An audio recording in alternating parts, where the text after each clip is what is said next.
Komisi 3 DPR RI mendukung penyidik Kortas Tipikor Polri untuk mengusut tuntas kasus korupsi batubara.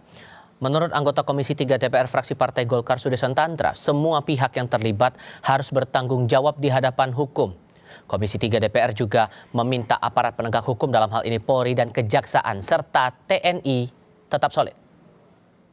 Masalah energi, masalah ketahanan energi merupakan prioritas nasional yang harus kita dukung bersama.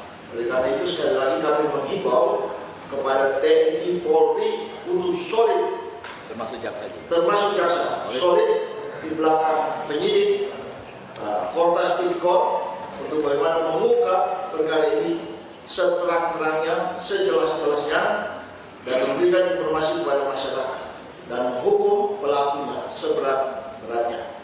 Tidak penting dia pejabat, dia pengusaha, karyawan, yang tinggi rendah semua sama di depan hukum, maka kami meminta ini harus ditegakkan setegak.